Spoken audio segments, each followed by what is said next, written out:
when I talked with Marcia about this, we spent a little bit of time sort of wrapping my head around what I wanted to say over the last couple of weeks. And the thing that came to me is something that every person in this room has heard and has understood, and that is that life is a journey, and we've heard people say that it's not the destination we're going to, but it's the process of the journey. I want you to unfold on top of that something else. I want you to map onto that your life is also an unfolding story.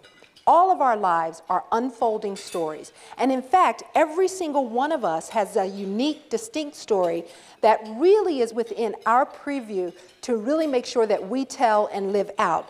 The challenge becomes to trust the unfolding nature of our story so that we're living our lives from a place of power, a place of perspective on how we see and enter the world, and so that we can understand our purpose in this life.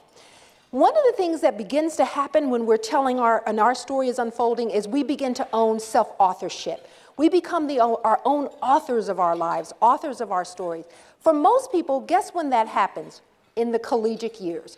Prior to your coming to college, your parents or your guardians or your siblings, the people you lived with, were a part of the story of your life. You may have felt at times you didn't have any control. And even in college, you might say, my parents are the ones who make the decisions. But ultimately, you will have authorship over what unfolds in your life. And what you will find as you continue upon your journey is that while you're unique and distinct, you share a lot of commonality with people in life around how our stories unfold. Let me just give you 4 areas that I think we all share in common as our lives unfold. One is the people who enter our life matter significantly to our story. People matter. Another key point are the possibilities. Every single one of us in this room, whether you were the staff or you're the alumni who came back today, and clearly the brilliant current student leaders we have, are encountering incredible possibilities to really express their talent. The third one is processes. When we're in college and as part of your experiences, you're engaged in a number of processes. I'm learning at my table all the different things that the student leaders and the former alumni of the campus, what processes we've been engaged in that shape who we are. And these 3 things map on very nicely to helping us to get an insight into and an understanding of our purpose. Let me tell you a little bit about my Terrapin story. I came here in 1977. As I said to my crew, that was the Ronaldo Skeets Nehemiah era, because I have a track star at the table. And when I first heard Maryland was possibly going to lose his track team, people from my generation were like, what? We can't lose our track team. We're the Skeets group, Skeets Nehemiah. For a lot of y'all, you may not understand, but go look at your history. That was a serious group. But I came here in 77, graduated in 81, went away for 4 years, and came back, and I've been here. I didn't crawl too far as a Terrapin, too far away. I've been in actually in administration for 10 years, working with Dr. Thomas and a whole group of folks who are still in this room, and then had an opportunity in my life where the possibilities opened up at College Park. And what's important for me to share with you is that when I entered University of Maryland, we were historically a different place at that time. I can clearly see the strands in my life of how all of my time at College Park has woven together. The issues of diversity and race and equity are woven so incredibly in the ways in which I experienced my time here on campus. You know, to be an African-American female coming in 1977, I went to a high school in the state of Maryland, Edward High School. Anybody from Harford County? Any student leaders? Woo! Harford County is in the house. Meet me at the end of this, okay? So at the time, Edgewood was a different high school. You all don't know how that's a big deal, okay? My high school counselors said to me, don't go to University of Maryland College Park. You'll become a number. No one will know you. And I graduated from my high school as a top 10 senior, so they were saying this to me, saying, no one's going to know you, Sharon. The more they said that, the more I wanted to go. My self-authorship was already kicking in. I kind of liked the notion of being a little fish in a huge ocean they were painting. Little did I know that that vast University of Maryland campus would become important for me so that I could have an expression of my skills and abilities in various ways on this campus. Maryland has been a ground, an opportunity structure in ways that I could develop different kinds of skills. Another way for me to sort of articulate to you the kind of Terrapin that I was, I'd have to take you 100 years back. Let me take you 100 years from around this time. There was a speech that was being given by the then current president of Harvard University, and he was speaking to his campus, and he was trying to get them to understand the notion of success, what makes you successful. And he said this simple statement. It's probably one of the most profound statements that I think articulates how I see myself as a terrapin. He said this: "Behold the turtle. He only makes progress when he sticks out his neck." Behold the turtle. He only makes progress when he sticks out his neck. When I came here, you had to be a kind of terrapin that would stick out your neck.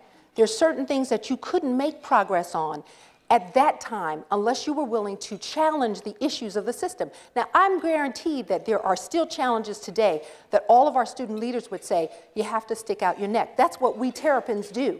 That's how we make progress. And so when you leave this campus and go out in whatever your professional endeavor is going to be, you will find that that's in your blood, because that's what terrapins do.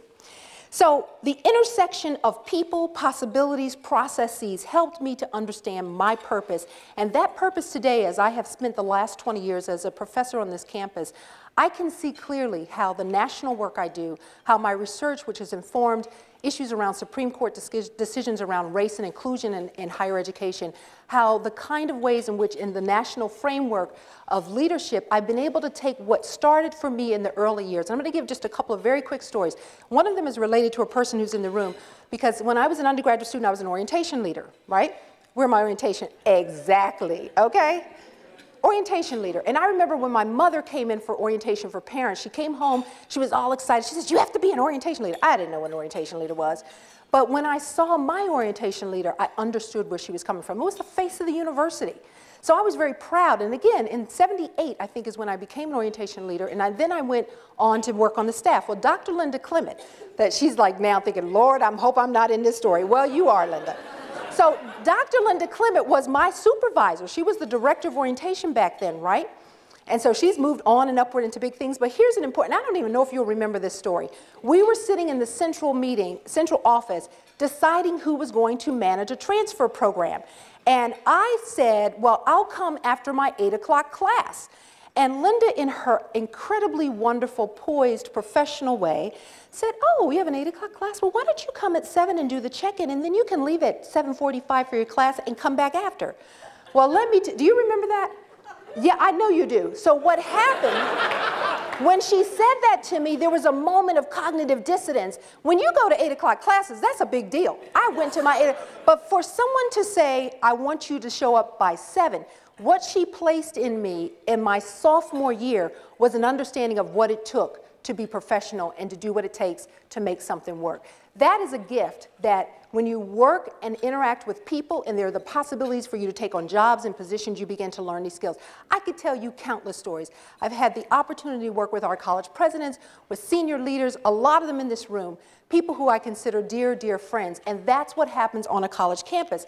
Now, when your story unfolds and you understand your purpose, and I clearly see the strands of purpose in my life that I really attribute to the Maryland experience, all of us are going to have obstacles. We're going to all face obstacles. That's a part of a story. No story is an exciting story if everything is like just smooth sailing, right?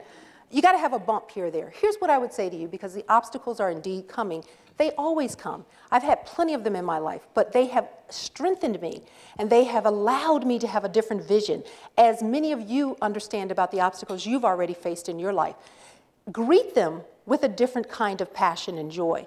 And what I would say to you is that when we have obstacles, they create opportunities to understand how to be vulnerable, how to understand how to live in a space of vulnerability with a sense of power and purpose. I'm going to leave you with a story that I think helps to illustrate, at least for me, how when we're encountering difficult times in our lives, we might want to think about ourselves in that process. And this is a story about a father and his daughter.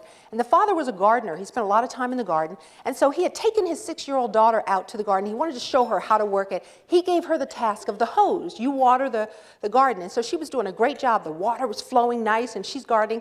About 10 minutes into it, he hears her say, Dad, it's not working. And she's stumping. She's frustrated. And finally looks around, and he sees the problem. So he comes over and he says, Sweetie, you've got your right foot on the hose and you're blocking the flow of the water. So she moves her foot and she's back at her job. Flow's going really nice. 15 minutes later, he hears the same, Dad, it's not working. And he looks around, he sees the problem. He comes over and he says, you've got your left foot on the hose. You need to lift it up. And then when she began to understand how to manage the flow of the water, she began to be more successful. And I think in our lives, when the flow is interrupted by an obstacle, all you have to do is look back and say, what's stopping this? And sometimes it's ourselves, it's our attitude, it's our disposition, it's our lack of understanding of how your unfolding story doesn't all come together in one day, 1 week, or 1 month. You have a lifetime to live in a state of brilliance. Embrace it, you're a terrapin. Don't be afraid to stick your neck out and ask the tough questions. Nothing is ahead of you but success. Thank you so much for inviting me.